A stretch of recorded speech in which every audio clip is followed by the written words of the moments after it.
আল্লাহু আকবার জোরে বলেন। নবীজি তাকে কালিমার দাওয়াত দিতে আরম্ভ করলেন। নবীজি তাকে কালিমার দাওয়াত দেয়, সেও কালিমা পড়ে নিলেন। আর তার আগে জিজ্ঞাসা করেন, আমি মুক্তি পাবো কিনা, আমি যদি ঈমান গ্রহণ করি আমি আখিরাতে আমার মুক্তি মিলবে কিনা। তাও নবীজি বলেন, হ্যাঁ মুক্তি মিলবে। আরো কয়েকটা প্রশ্ন করেছেন নবীজিকে, নবীজি তার প্রশ্নের জবাব দিয়েছেন আর তাকে কালিমা পড়ে দিলেন।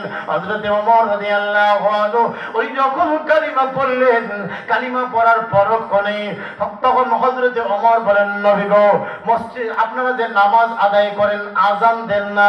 বলে হ, আযান তো দিই। আযান কোথায় দেয়? বলে গোপনে গোপনে আযান দেয়। না, আর গোপনে নয়, ওপেনে আযান হবে। আপনার মুয়াজ্জিন কোথায়? ওই যে বেলালকে দেখা যায়, ও বেলাল আয়, আজ থেকে প্রকাশ্যে মসজিদে আযান দিবা। কেউ যদি কোনো কিছু বলে তবে আমি জিম্মাদারি নিলাম। আল্লাহু আকবার। আসেনি?